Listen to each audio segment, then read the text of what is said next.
Welcome to Getcha Popcorn Ready podcast. It's your host, Hatch, with my boy. T.O., we back with another episode coming to you. Get your popcorn ready. Yes, sir. And today we have Bentley Kyle Evans. Bentley Kyle Evans is coming to Getcha Popcorn Ready podcast. Writer, producer, director, and actor. Coming to you next on Getcha Popcorn Ready podcast. If you don't know who he is, stay tuned. You're about to know. Yee! GPR.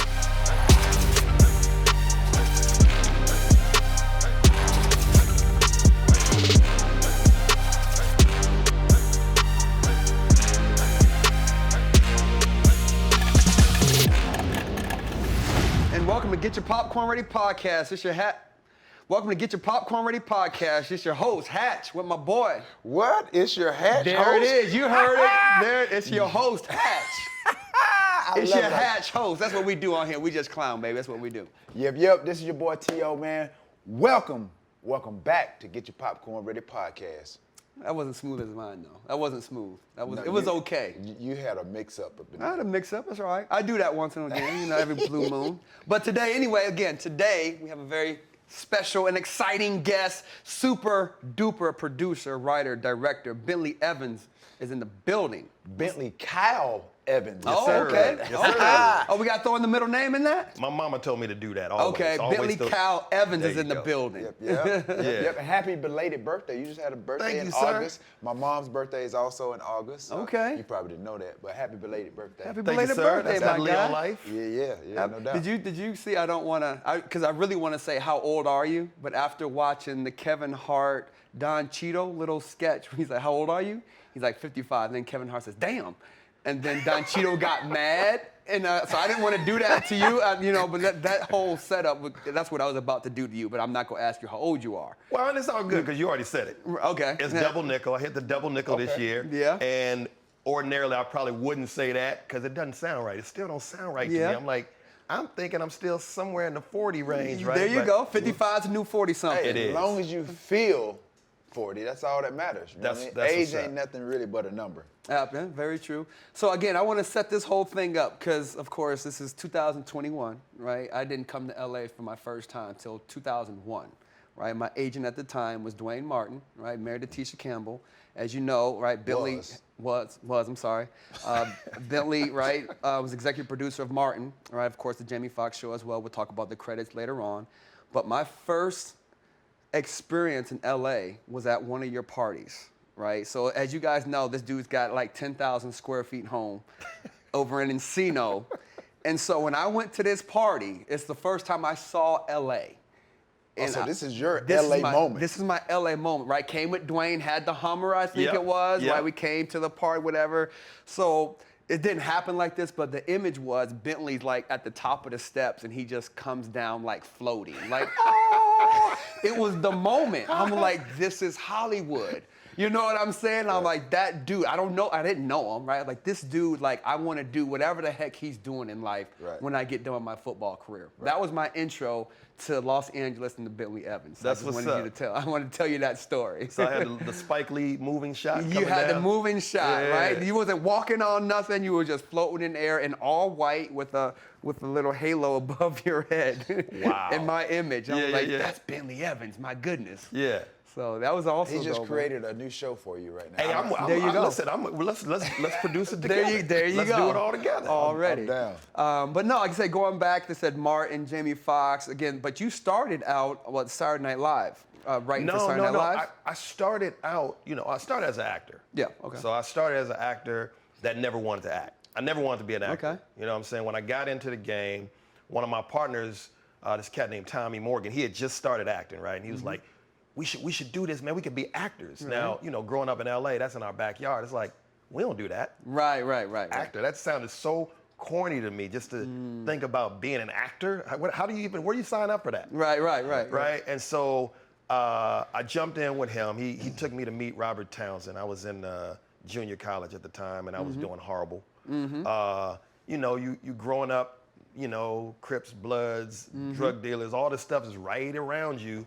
And you could easily fall into one of those pockets and everything. So, but I chose to go with him to meet Robert Townsend, And Townsend was like, what do you want to do? And I was like, I don't know. I'm 18. I don't know what I want to do with my life. And he was like, well, you know, I can offer you this experience, and if you like it, follow your dream. So I set foot on that the set of Hollywood Shuffle. Wow, classic Hollywood Shuffle. Yeah, and I saw it for the first time, and I said, finally, there's something that I feel like I could be good at. So like, I'm 6'5". I was probably 6'3" at the time. You guys both know. We're all around the same height, right? But I'm not an athlete. Right. You guys are. And I knew I wasn't good at that. I knew I wasn't good, with my scholastic ability. So being 6'5", have you ever dunked in your life? I did dunk. I dunked a couple, not in a game. Okay, but you had actually went up and dunked it back. Okay, all right. So not a total waste of talent. A total waste of height. Right. Yeah, but I wish I could have been that dude that could really play. I just didn't have that. I guess I didn't have a competitive edge, you know what I mean? But I like baseball. That was my thing. But I was the dude that really didn't care if I won, so I wouldn't have been a good teammate. Gotcha. Yeah. You know what I mean? Nah. Yeah. Not in sports, because I just didn't understand it enough. But winning in the game, oh yeah, I want to win always. But it's like in sports, I'd be like this. I don't care. Let's get pizza afterwards. Yeah. That's what I want. You were the kid talking about doing something after during the game. Yes, sir. Yeah, the one coach would curse out all the time. Yes, sir. That was me. Focus on the game. That's me. Okay. So what made you? How did you get out of it? Like you just mentioned, you're doing horrible in junior college. You in that Bloods, Crip, that type of environment. What shifted, or what made you not? Because you think about Blood, Crips, obviously gang, easy money.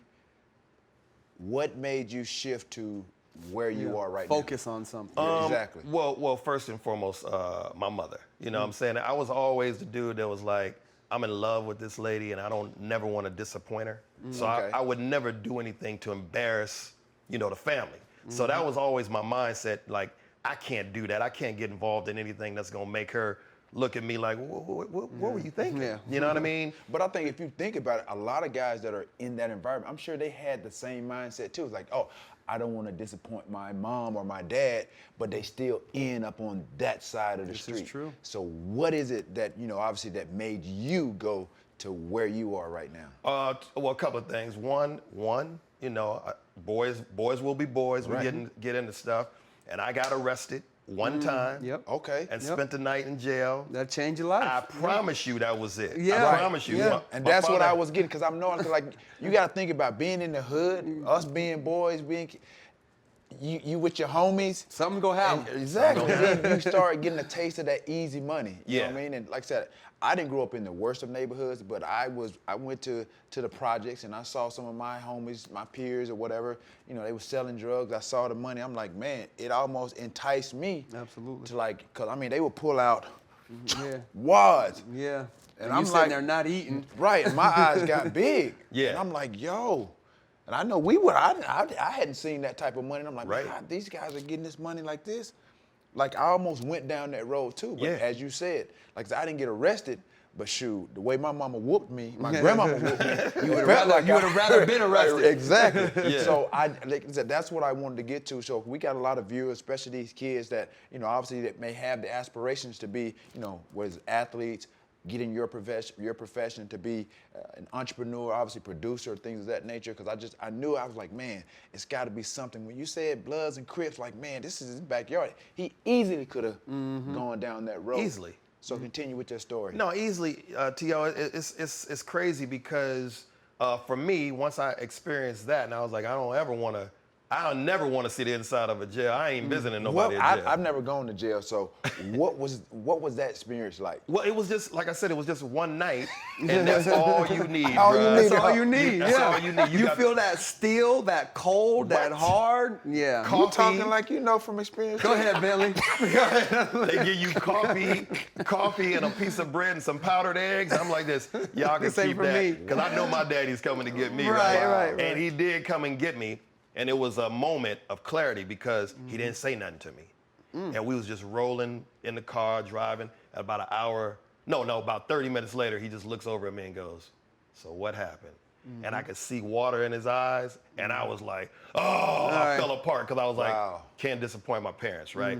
So for me, being introduced to Robert Townsend and seeing some cats that was doing something positive. I meet Keenan Ivory Wayans on the set. I meet the entire Wayans family, Kim, Damon, Sean, and Marlon when they were kids, man. And we're all hanging out, and I'm going, there's a different way. Now, Keenan, those guys are tight with Eddie Murphy, and of course, Eddie was like the top of the food chain. Right. So for me, it was like, if I could be around these people that know Eddie, and I can go up and be in that presence, it's got to be something else. So I got a chance to see some real positive things. You know what I mean? Gotcha. So it was like, that's the route I want to go. Yeah, I try to tell kids and said people now, it's about the environment, right? If you're putting yourself in a certain environment, if your circle is doing a certain thing, you're gonna be part of that circle, right? If you don't want to be that, if you want to do something else, you have aspirations of doing something else, you really have to leave your whole circle behind. Especially athletes, right? A lot of them grow up with these, the whole crew, and they get to the league, and they think they have to take care of all the homies. You can't take care of all of them, right? You got to focus on your job, number one. Number two, right? Help your family and your closest friends out. But you can't take the whole hood with you. Even though you want to, I get it, but you just can't do it. Yeah, Nipsey Hussle said it best. Everybody can't go. Everybody can't go. Already. You know what I mean? So already. Being who you are now, you've come leaps and bounds to where you were. You just shared the experience of being in jail. So would you say that was your lowest point in your life? Oh yeah. To now where you are. Today, Bentley is your name, and you drove up in a Bentley. In a Bentley. Yeah, up in a Bentley. Bentley in a Bentley. Yeah. You know We've seen it, ladies and gentlemen. We've seen so, it. what is your biggest accomplishment thus far to you? Obviously, he rattled off, some of the shows that you've produced. But share with us, what would be in your mind your biggest accomplishment as a producer sitting here today?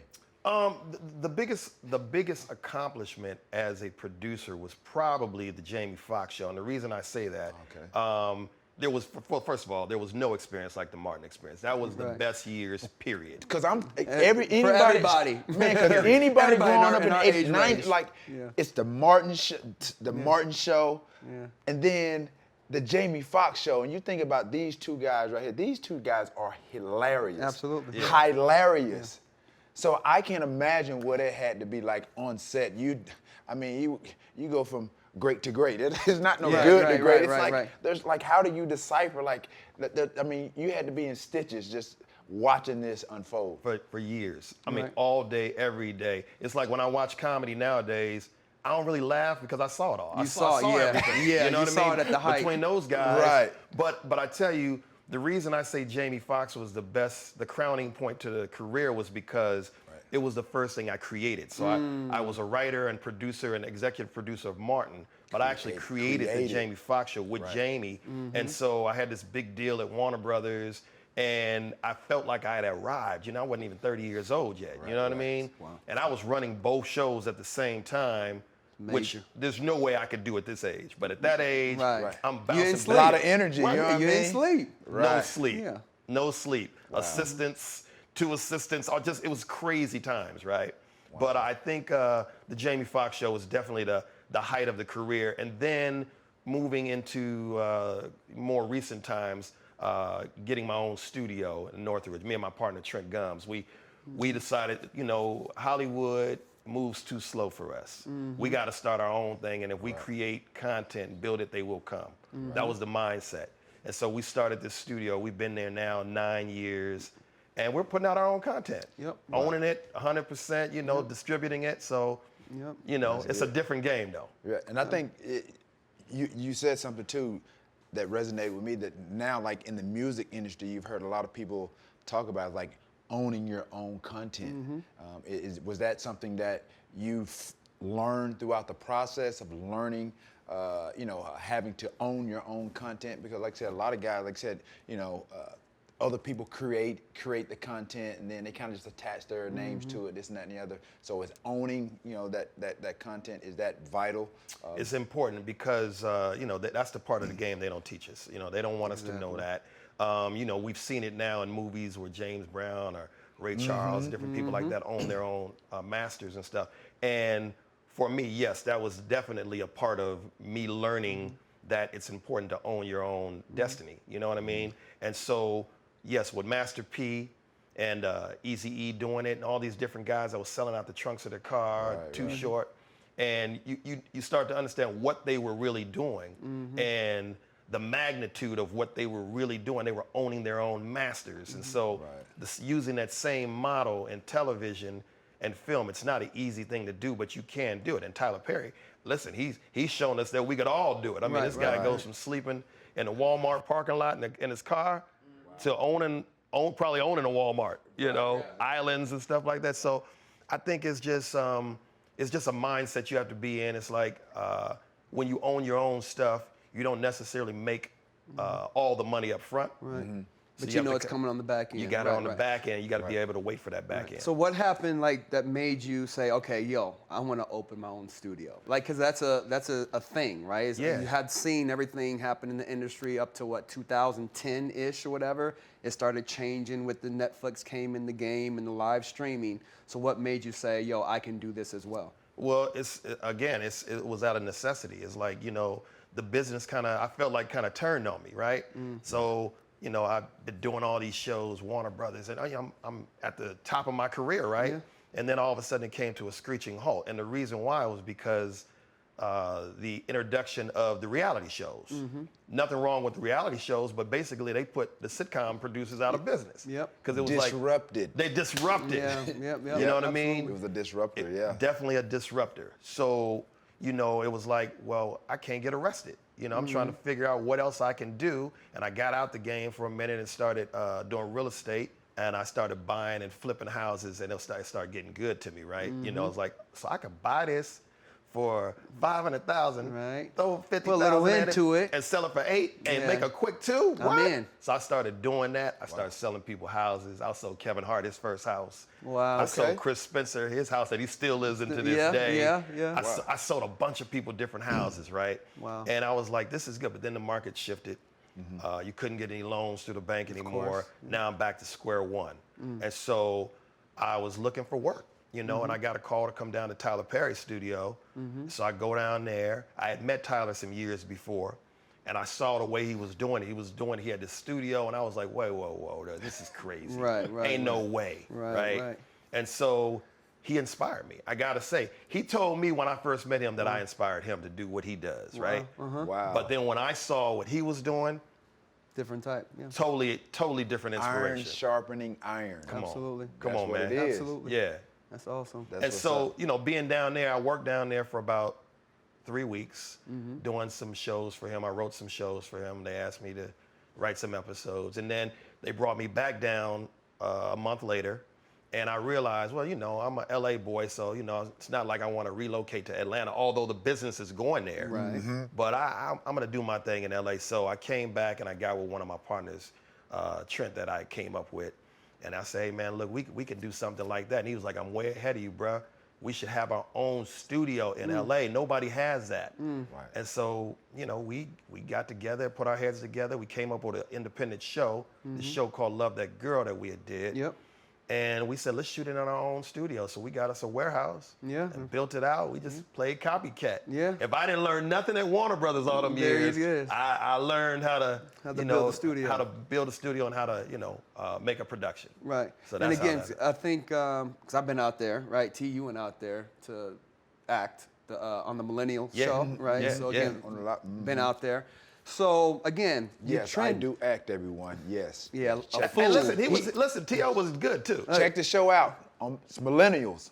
Millennials on All Black. It's on All Black. Yep. Right. So y'all can look at him if you want to. I want to waste your time. You go right ahead. I do a little something, you know what I mean? But no, like you said, creating that, right? You said because people think, okay, you created Martin, right? We can go to any city in dang near the world, but for sure in America, 11:30 at night, 12:30, we go see Martin. So we think anybody that's associated with Martin, they just sit back and they're rich the rest of their life. But you just said, like, you went down to Tyler Perry Studios, right? Worked for probably close to nothing for 3 weeks, right? Yeah. You were doing real estate. You transitioned to this studio. You didn't just say, I'm rich, I'm successful, I'm gonna sit back and do nothing. But the perception of who you are is probably, oh, he's just living off that Martin money. Right. But you're not. You're still hustling. You're still doing your thing. It never stops. I mean, you got to look at it like this. We got Negro rich is Yeah. what I call it. You Yeah, know what I'm saying? yeah. You know, we made enough money to get out the neighborhood Yes. and to, you know, drive a specific car and stuff, but we never got that wealth that really, you know, that's out there. And so Martin got rich. Martin got well. He got it. You know what I mean? Yeah. Jamie got it. But you know, we're the unsung heroes behind the scenes, and we did all right. But it was like I still gotta survive out here, and you know, I still got private school for both of my kids. You know, that's like $70,000 a year just in private school fees. Yeah, just for school. It was crazy, right? Yeah. And so it's like, how do I survive this whole thing? You know, it's like you start eating into your reserves, and you're going, whoa. You know, now we got a problem. You know, so now what are we gonna do? And you kind of have to reinvent yourself. You know what I mean? And the biggest thing that for me was I wasn't afraid to come off the top of the hill and walk back down to the bottom. That's real. Because that's the only way you can get to a higher peak. Absolutely. You don't go from peak to peak to peak. Yeah, you can't do right. that. You got to walk back down, man, Yeah. and go up a higher peak. Yep. And that's what I wasn't afraid to do.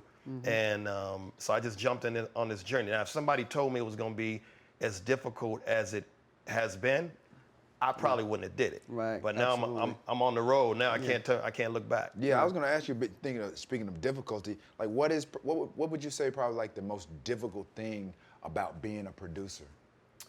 Distribution. Getting that Find the distribution. platform to have it distributed. Wow. Yeah, that's the hardest part because for whatever reason, you know, you create stuff and there's so much competition out there, and people are so fickle and funny on how, you know, the type of materials they want presented on their platform. And so that's the hardest part. It's like distribution is everywhere now, you know, YouTube, Everywhere. Vimeo, so many other ones, right? Apples and But they're not, you can't really monetize. Right. You know what I mean? So the hardest challenge is getting that distribution where you can monetize. That's the hardest part. Gotcha. Yeah. Gotcha. So, because again, so you wrote Thin Line with Martin, right? Yeah. Thin Line, and then that was like theatrical. Then you go to TV, you know, with your Martin, Jamie Foxx. Do you still want to mostly stay in the feature world, or you want to just do TV, or you still want to kind of intertwine those two? You know what, to be honest with you, I really don't know. And the reason I say that is because I don't know where the industry is going. I don't know if the theater market's going to come back. Nobody knows. You ain't after lying. this whole, you know, debacle. Pandemic. The COVID situation. You don't know. I don't know because I don't know what it's going to do. I love the TV space. I love the fact that we can make something and stream it nowadays on Netflix and different ones and stuff like that. You know, working with Netflix, that was fun. Right, you know, of course. And, you know, putting it all out there and letting the people see it when they want to see it. It's interesting. I like that space because I feel like when you're doing a movie, you get to tell one story. Right, and you got to do it in 90 minutes. Right? Exactly, right. But when you're doing a series or a limited series, you could, you know, spread that thing out, really tell a great story, and that's fun. That's what I like to do. But I do like location. I like being on location. That's what I like. Right, because it's paid for. Yeah. So what's on the horizon? What's in the bag? What you got coming up next? Like, you know, who are some, like, do you have some budding stars that, you know, we in the world that don't know about just yet? Yeah. You know, Who's next? Yeah, Who's the next star? Because Next Hollywood Jamie star. Foxx and Martin. I mean, they can You saw them only when take they're in their 20s. Right. Yeah. They can only take us so far. Like, who are the next Jamie Foxxes and Martin Lawrences and people like that? I mean, you know, you got your, you know, these young cats, these DC Young Flies out there, DC Young Fly and Carlos Miller, Chico Bean. These are real funny dudes, man, and they're doing their thing on Wild and Out. You know, they get a chance to do that. My nephew is the showrunner for Wild and Out, Niall Evans, and he's always, you know, calling me up, telling me, "Bet you got to go with this one. Right. You got to go He's with hilarious. There's this sister that I'm working with named Top Notch, Teresa Top Notch. Okay. And she's funny as all get out. Right. You know, I put her on screen a few different times on my Family Time series. Murdered. Killed it. Okay. She's young, she's beautiful, she's funny, she's got it. You know what I mean? I see Tiffany Haddish is starting to, you know, make a splash as well. Tiffany's doing her thing. Well, Tiffany kind of blew up the spot, you know? Right. Yeah, she's on top of the world. She's right on now. top. Doing her thing. Yeah, and I think that she's going to be somebody we're talking about for many, many years to come. She's doing her thing. So different ones like that. I'm doing a show with MC Light called Nice. Partners in Rhyme for All Black. Partners in Rhyme? Partners in Rhyme. Yep, Okay, that's what I like Yeah. that. I like the Yep. play on words in Yeah, there. Yeah, okay, that's nice, that's nice. And it's Light and this other young. And this your creation? Yes. I mean, your creation? Okay. Yes, okay, me and cool. Light created it together. Okay, gotcha. Yeah, we sat down. She came to the studio. We put it together. We wrote it out together, and we went over to the guys over at the All Black Network, which was UMC at the time, and we were like, "Yo, we got this idea. You guys believe in us?" And they were like, "Yeah, whatever you guys want to do." Okay. So we shot the first season. We got this new actress by the name of Precious Way. She's dope. Yeah. She's got a future, and she can rap. You know, she's really, really good. So what's the premise of this show? So it's loosely based on Light's real life. You know, she's a hip hop legend that's kind of, you know, gone a little ways in her career and everything. And so now everything's leaning toward the younger generation, course, right? yep. And so phasing her out a bit. phasing her out. Yep. Gotcha. There gotcha. you go. How do you I'm following handle that it? storyline? Like, real how quick. do you handle getting phased out? Yeah, That's I what it mean, is. How do you handle getting phased out? The great ones don't phase out. The great ones don't phase. That's you know? right. We just adapt, baby. That's You what adapt. we do. That's We what you adapt. do. That's We what adapt. we do. That's what We? we do. We? Ooh. This guy. We? So- you French all of a sudden. We? What? So okay, so let that's me, what we let me- do. I ain't trying to You hear know all about you. that. That's what we do. Hater alert. Nah, you know. So and then this kid Precious Way plays her niece, who's the new school. So it's old school versus new school. Okay. Her niece is living with her. Record labels like, yo, we're not picking up your contract, but Bringing if that you, heat, if huh? you bring in this youngster, Okay. you know, we'll give you a position at the record label. So So that's what let it me is. ask you this. So again, a little education for me and of course the audience as well. If you have a show, let's say you want to create it, right? Let's say if it really fits Disney or it really fits ABC, are you just going to keep it on your network, or do you still go shop shows at other networks as well? No, you definitely, you know, go out and shop shows. I mean, look, I look at it like this. You get it how you get it. It used to be a Already, thing where it okay. was like you do movies as an actor, but you don't do TV, right? Right. You That's pigeonhole. changed. You kind of pigeonhole yourself. You used to do that. Right. Not anymore. That's changed. Now You it's got like- movie stars doing commercials Sam because they gonna Jackson, make $2 Kevin million Hart. for a Right. weekend. Yeah, exactly. Martin just did a commercial. He called me up. He was like, "Bent, I Mm. just did this commercial, man. I had no idea they paid this kind of Yeah, money." yeah. Right? And I was like, "This, Yeah. good for you, man. You got, Yeah. you know, he saw it. He got smart. He said, yo, I'm about to go get this Go paper. get this money. Right? Right. So it's the same thing. You go out and do different things. It's like I have all my independent stuff that I'm doing, but then Jamie Foxx calls me and says, I need you to come run this show for Netflix. Come on and do it. So it's like, all right, cool. I'm over here. I'm doing that too. And I'll collect it wherever I can collect it. Already. But as long as I'm still doing good quality, that's the most important part. Right. Do good work. Do good period. work. Then that work speaks for itself. That's how you keep getting hired. That's right. Gotcha. That's okay. right. So that's why after millennials you didn't get hired. So anyway, I so don't- so hey, no. hey, Don't that's even- just a little tough. Hey, don't listen to this guy. Hey, hater alert. Hater alert again. alert. Hater alert. Hey, listen, I'll have him anytime. Anytime T.O. wants There to it come is, play, there it is. I got a spot for him, for real. And you too have. There it for is. sure. Yeah. But no, so because again we're trying to build, you know, here in LA. Again, we're not LA guys, and we have a phone book that we can go reach out to people, but it's still hard for people to take us serious in certain spaces because you guys don't do this. You're only football. Right, Like, they no, we're see you not. only as an athlete, you know what I mean? So Right, they figured, right. oh, we got to do an athlete type Thing, of show, right, you know right, what right. I mean? Right. You know, you can be a football player or a basketball player. I'm like, yo, we feel like, you know, Branch out. we're well equipped to be able to spread our wings and play a character. Right. You know, like I said, sometimes, like I said, I've done stuff where I've played myself, you know, that's obviously with the persona that I have. But, you know, there are things that I've done. I've done some independent stuff, like I did Dysfunctional Friends. Where I, you know, played, you know, the ex boyfriend, and you know, I had to get in character, you know, with Stacey Dash or what have you. So I had to bring some emotion, Yeah. you know, to it. So those are the type of things that I feel like I would like to do, kind of just let that wall down and like let people see that you're more than, like LeBron said, you're more than just we're more than just athletes. That's what's up. I had heard some great things about you though, T.O. from Keita and Monique. You know, back in the day, when I met His baby them, sisters. and they always told me how great you were, and you know, they always had paid very high compliments to you and everything back in the day. I met him. It's been since 2004, but you know, so you were on my radar way back then, man. There it is. So let me ask you this: so, director, right? Say you got a buddy movie coming out, right? It's gonna be a big blockbuster. Give me your 2 actors you would want to work with on screen if you were the director in a comedy. In a comedy? Big time comedy, right? It's gonna be funded by Paramount. 80 million, you got crashes, you got guns, you got fights, you got everything. 2 dudes you want to work with as a director. Ooh. Give me the 2 actors. That's cold, boy. Give me 2.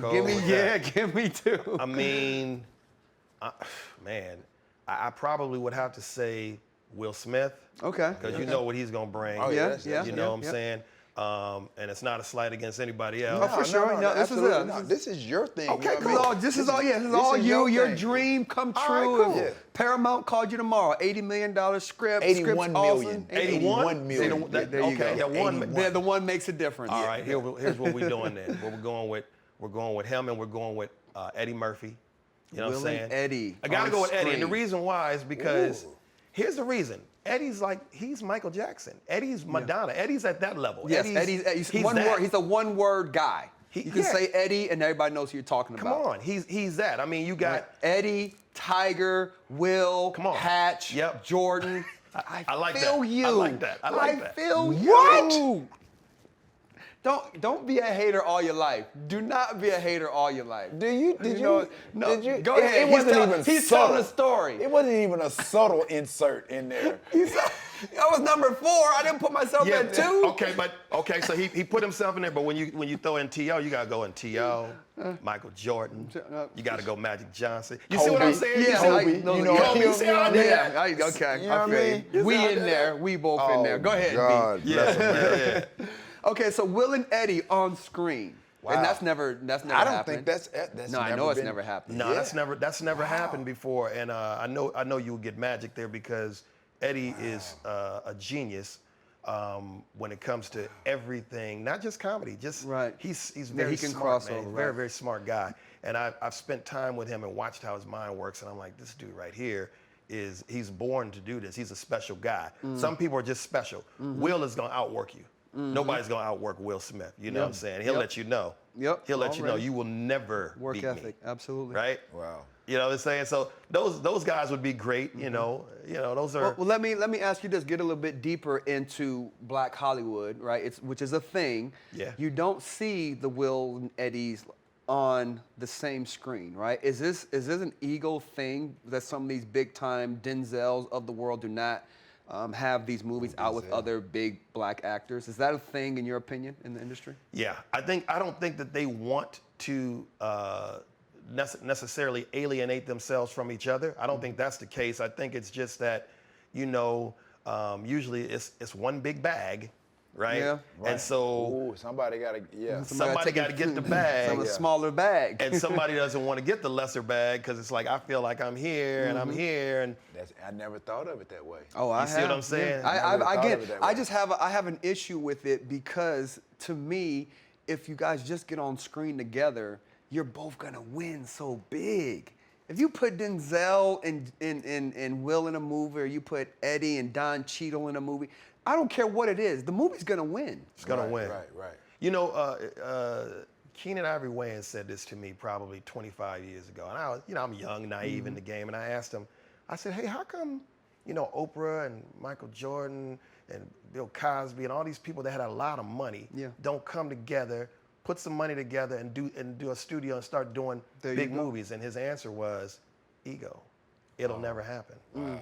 And I was like, he's like, you can't fix that problem, bro, so get it out your mind. That will never happen. Wow. So what he was telling me basically was, it's too many chiefs there. Yeah. And I tried to do stuff with different people, and I know me and Cedric and Anthony Anderson, we were in France year before last, and we were talking about coming together to do something. Yeah.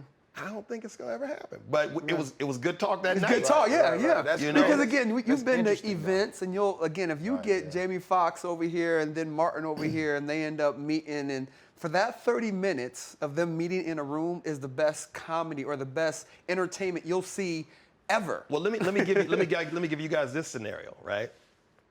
Jamie Foxx calls me up one day and he says, hey, you think Martin would ever put on the Shanae suit again? And I said, for what? He goes, because I want to do this thing with Wanda and Shanae. Yeah. Right? I said, I doubt it, but I'll ask him. So I go over to see Martin and I'd say, hey man, look, Jamie wants you to do this thing. Are you interested in doing this? He said, put me on the phone with the Oscar winner. There it is. So I put them on the phone, they talk. And so I call Jamie and I say, hey, look, you want to seal this deal? Here's what I need you to do.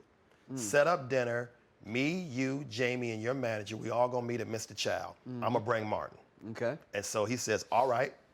So we set it up. The four of us in this room, Dave Brown shows up.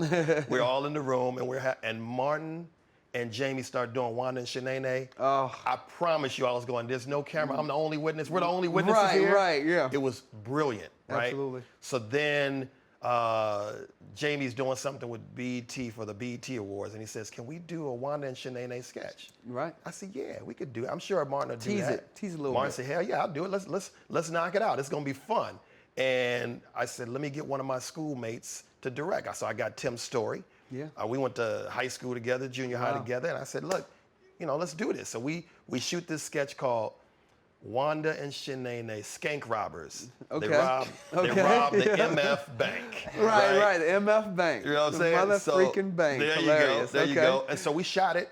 It blew up. The next day we getting phone calls. Russell Simmons is calling, going, y'all need to make that into a movie. Yeah. So now it's like, okay, we got these two pieces of talent. How can we make this thing work? And it never worked. Oh, that kills me. Never worked. I can't tell you why it didn't work, but for whatever reason, the deal didn't get done. The deal didn't get done, period. I don't know if it was, I don't know whose camp it was. It just didn't get done. So for me, it just means that it was never meant to be. Yeah. Well, and that's sad. That's sad. Right, because especially like us as a black community, usually they say we're our own worst enemy. That's why we can't, get to the top, because we don't want to help each other. Yeah. And the scenarios that you just mentioned there is like, why? Why can't we make it work? The white people, they make it work. They make it work. They do, man. Robert De Niro Exactly. in the Why can't we Foxx make it movies. work? With and it's so unfortunate that, again, like I said, and that will create more opportunities, especially for little black girls and boys, you know what I mean? And we're showing them like, yo, we can do this if we just kind of put our egos to the side and look at the bigger picture for certain things.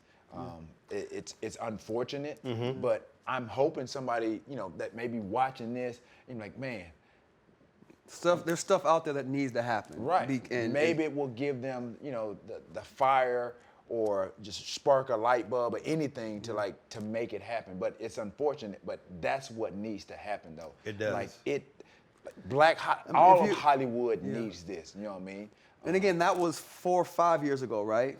No, longer than about that. 10 years ago? About 10, yeah. Because to me personally, if you look at sports now, I think 2000-ish is when, like I said, superstars would not play with each other. Right. Jordan said it, right? He's like, I would never go play with Charles Barkley and Patrick Ewing. But you've seen But now that you're seeing LeBron teaming the up evolution with, of the game and how that might translate to, to entertainment where some of these, superstars are just going to be on the same team, if you will. And the thing is, if you think about what he's saying, is that these stars are getting together for the common goal of winning. Yes. Right.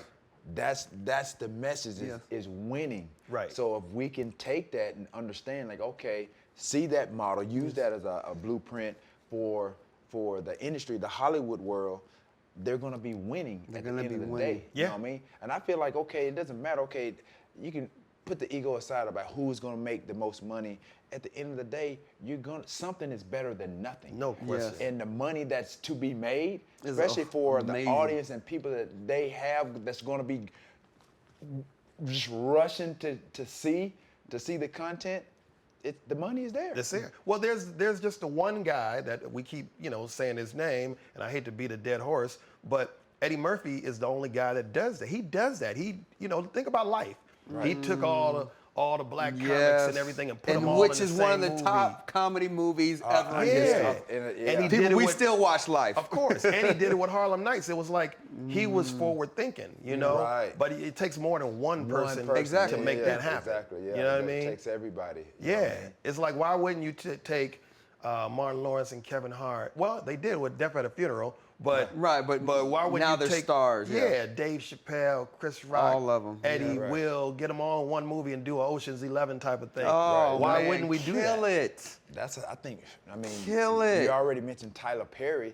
Maybe that's a Tyler Perry type. No, you want to know who that's us. That's our movie.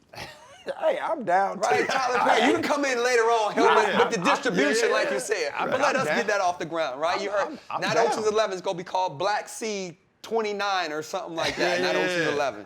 But you heard it here first. Yeah, I like it. I mean, that's how things originate. You know what I mean? That's what it is. It's all the about a seed is conversation. being sown right now. You know what I mean? I promise you, every show that I've been involved in, it's all started from a conversation. You know, we talk. And one of my cousins called me up. He said, "Cuz, you ain't gonna believe this." I said, "What?" He goes, "Man, I got a son." I said, "What? You still having babies out there?" Right. He said, Nah. My son's older. He's a little older." I said, "Do you know him?" He said, "I just met him." I said, "How old is he? What, 5? 10?" He goes, "Nah, he's 30. I fell out laughing, right? I was laughing so hard. So I said, "That's a show." That's I made a show. out of it. I made this show in the cut out of it about a guy who just meets his son. Right. He can't be father and son no more, but they can at least be friends. Yeah, you know, 'cause they Right. meet He as done men. missed it. He done missed missed those all. years. You missed everything. Yeah, missed all that. Exactly. Man, that's crazy. Yeah, that's what's up. That's I fun. mean, But again, we always have these conversations about, again, Black Hollywood and industry, but I thank you for clearing it up because, again, our perspective is only on our side. Yeah. And we're never been on the other side of, being part of such, great award-winning Martin, Jamie Foxx. That's how we grew up, right? Yeah. We talk in Martin Lawrence episodes. Right, Like that's how we talk. Hey, Almond Brown. That's how we talk to you. You know what I'm saying? So if you guys don't know, go check out the Almond Brown episode with Bentley in it on Martin back in the day. It's absolutely hilarious. Yeah. And I during the pandemic when everything was shut down, everybody was doing all the TikToks. And so I did, a friend of mine, we did one of the little Gina and Martin little skits. It was hilarious. When Martin was getting mad at Gina, was telling her to get out, get the stepping. He's like, no, wait. They did that on the we TikTok. did that skit. That's the pilot episode. That's the first episode. Really? Yeah, that's the very first episode of Martin. Hey, check my TikTok out. Me and my friend I gotta watch it. Oh, bro, it was hilarious. Everybody, trust me, everybody loved it. And then for me, it was like acting because we had the voiceover, but we were just improvising too. You know what I mean? I was just trying to just make it funny and whatever, and just trying to add little stuff to it. But it was hilarious. Who's the best ad-libber that you ever been around on set? Like I said, the script is the script, but they always threw in some nuggets. I gotta say, it gotta be who do you Jamie. think the best ad-libber was? Ooh, that's crazy. That fit the character and had to fit the screen. You know This what is I'm a saying? great question because I know you've been around the Jamie Foxxes, the Carl Paynes, and Tisha. Yeah. Man, I've worked with Jamie I've Foxx. worked with everybody just about, man, at different points. But I'm gonna say Martin. Martin? I'ma I say knew it was Martin. one of the two. I was I'ma gonna say say Martin. Martin or Jamie because I've been around Jamie more so than I have been around Martin, but that's why I gravitated to Jamie because I've seen him come off. I've seen him just in his element. He's funny naturally, just himself. Yeah. Like he can do scripted and unscripted. Right. And he can just be Yeah, in don't here make it right fun. now. We'd be on the floor laughing. No doubt. No doubt about it. And some stuff is just, it just comes natural. I'm like, how is it? Where is he getting all this it's stuff? It's a gift. It's like It's a gift. It's like he's lived the world before he came back. You Came know what back I to mean? do it again. And he has all this content, and he is like he's a genius. But I can't. But you say Martin though. But you say Martin. And the reason I say that is because I've up close and personal. I had to work it, and watching Martin take what's on paper and like all that stuff he was doing all that physical stuff. You can't write that. Can't write that. Right, you This can't. dude would take it and look at it and go, all right, let me find it. He would just go. And just But go. the beautiful thing was Tisha could go back with him. So, Right. so Yes. if Martin threw something, Tisha would Tisha go came right right there with back. him, and they would go all the way around and come right back to what was in the script. Right. Wow. You know, and you're like this. How did they do that, right? Right. That's- And so, but he just had an ability to do some. Like I ask him to this day, I say, man, what was you thinking? He was like this, man. I was just thinking, I'm trying to make everybody laugh. Right. Just that's keep it, going. He said, I didn't even know I could do that, man. But I was just like shooting for the stars, and I say, you hit him. You landed on the stars. What was bro. what's the karate one? What's the karate character? Man, Dragonfly Jones. Dragonfly Jones in the bar. come on, man. Where he went for 3 minutes. There was not one word said for 3 minutes. And he wouldn't play the piano? Oh, Come on, my man. goodness. He took the pool ball, busted over his head. I've never laughed All that he would hard. say is, just give me some stuff to play with. And, so and you he just, go around the room and figure it out. And he figured it out. You never knew what he was going to do. And then afterwards, he would always go right to me and go like this, don't cut none of it. And you're like this, but it's Let it long. run. Figure it out. But Figure don't it cut out. that. You cut some other shit, but don't cut Don't that. cut that. Yeah, Wow, yeah. wow. That was Yeah. classic That's- stuff. Because again, it was 3 minutes. There's not one word was said. He was literally brilliant. Brilliant, man. This guy did some brilliant work. Not to take away from anybody else. Of course, But what Martin did was I literally had a front seat to watch genius happen right in front of me. Now, when you see genius like that, you work with people like that. When you see them on another movie, another project, do you feel like, oh, you guys are holding them back? Like you guys are, you're not getting the best out of what you should be getting out of them. 100%. The studio movie. Yeah, the usually. studio movie. I mean, you know, The 3 lines. The directors, Martin, can we do it like this? Yeah, yeah. You know, try it Jamie, like can this. you do it like this? Yeah. Nah, you got to let these guys go. You got to Let let the them horse take the run. gloves off. Yeah. You know what I'm saying? Definitely, I definitely believe that. These guys are, you can't tame them. You got to let them be what they are. And sometimes Hollywood's afraid to let these stars be everything they can be. You know, they want to put them in a box, but it's like, nah, man, Let them out this the box. dude can go. Let them do the touchdown dance. Say less. You know what I man, mean? that's, yeah, Let we them do appreciate- the Let 'em do the touchdown touchdown dance. You're dance. welcome, T. I- See, I'm not a hater, buddy. I know. I'll Every let now you and do the then- touchdown dance. I mean, they don't come that often, so I don't even really notice it. You know what I mean? So it's a shock that he man. would say something. I'm just saying, let him do the touchdown dance. You know what I mean? I appreciate it, man. I appreciate man, it. it's all But just like you said with Martin, you know, he said sometimes he just didn't know that he had it in him, and you know, he didn't know he could do what he did, and you know, just with us having you here, I didn't have any idea that me and him would have a show, and having you here, man. So Yeah. we appreciate you stopping by on the set, man. You know, dropping some knowledge, and now I know more about who you are, kind of like the man behind the scenes or what have you. Heard your name, this, and that, and the other. Like I said, being on one of your episodes and not even really knowing the man who, you know what I mean, behind the plan. But man, I appreciate it, and I know our audience really appreciates, you know, everything that you've shared here with us today. So Absolutely. everybody, stay locked in, get your popcorn ready. We got guests like this every week. There it is. And go ahead and give him a shout out to, like I said, all the platforms and all the shows you got going on right now as well. Oh man, so let's see. I got 2 shows on All Black. So I've got the Millennials, and I've got Partners in Rhyme that's getting ready to premiere November. Name your studio, where people can find you. Harvest Studios. I'm in my Harvest Studios brand. It's brand new. You can find me Bentley Kyle. Bentley Evans. Yeah. Only on social media. Bentley Evans at Instagram, Yeah, or Twitter, just all Bentley that. Evans. That's my handle at all of them. I'm not on TikTok yet. And what else? So I got those 2 shows going. I've got I'm getting ready to start season 2 of Millennials. I'll start season 2 of Partners in Rhyme, I think in February. Okay. And so I'm just hustling. You know, I'm selling. I'm you just go. coming up with them. Sometimes I just create a show, and instead of waiting, I'll go shoot it. And Yes. so I don't know where I'm going to distribute it, but that's what I got There you going have right it, now, right? man. And you know, just trying to keep the hustle alive. I'm not ready to give it up yet.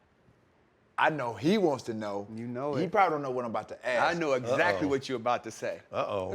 Is there any inkling or any idea from you of a reboot?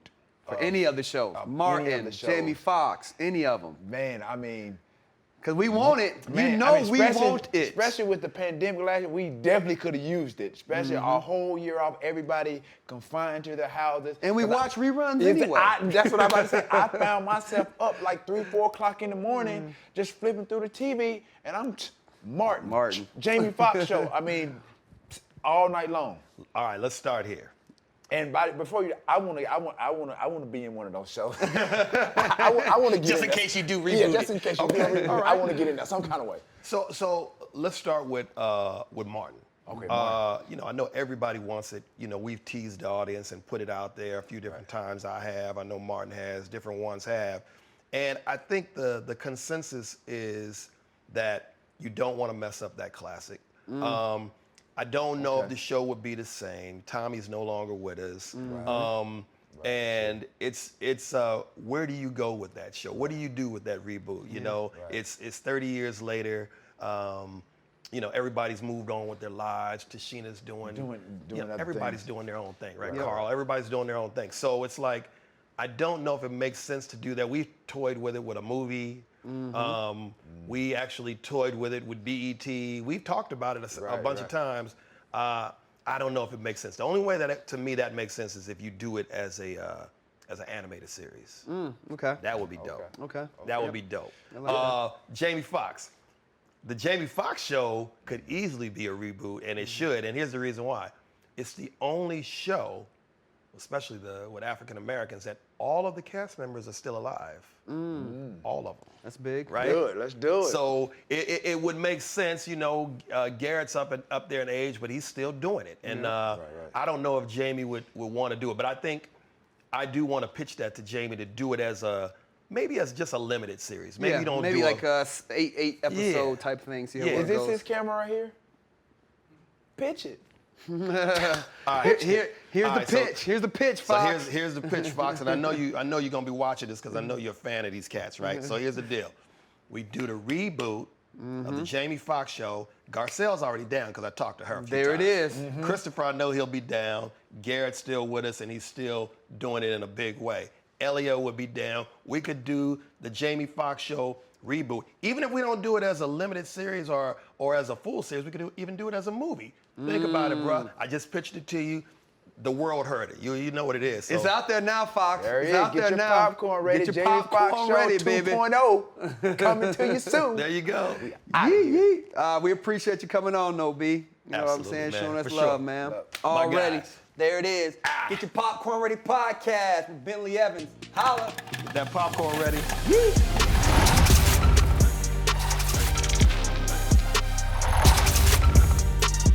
And there you have it, ladies and gentlemen. Bentley Kyle Evans, writer, producer, director, and actor, right? Created the Jamie Foxx show, executive produced the Martin show, which is one of my all-time favorite TV shows ever. I think not just you. I mean, The world. everybody. If you black, Yeah, you watch Martin. you watch Martin. You black, you know laugh. what's funny though? Like even now, like when I see my best friends from high school, right? Bree, Banks, Terry, we speak in Martin Lawrence episodes. Like that's how we talk to each other. That's how we relate to things. Right, yeah. You know what I'm saying? And it's so funny just growing up as a kid. Like even now, it makes me giddy inside just to still talk about those shows. Yeah. I didn't really get to watch a lot of TV, but growing up watching the Martin Show, the Cosby Show, Cosby's. you know, the Jamie Fresh Foxx Prince, show, Jamie Fresh Foxx, Prince yeah. of Bel-Air. What's the one with Kadeem Hardison in it? Different world. Different A World. different world. What's Happening? Yeah. Man, all of those shows, like, that's culture. That's black culture. That was black Hollywood before it was like black Hollywood. Before it even existed. You know what I mean? Yeah. And again, talking about the reboots and the making, trying to make these movies and sequels with big black actors. That's what I think we're missing on the back end of Black Hollywood or the 2025 version. Because it was great up until now. But y'all come together, right? Will, Denzel, Eddie, Don Cheadle, y'all come together, make some movies, man. Make some magic for us. We can check it out. But again, we want to thank Bentley Evans for coming on the show today, giving us knowledge. Again, sharing his time with us, man. We appreciate you, B. Yep. There you have it, ladies and gentlemen. Get your Popcorn Ready podcast.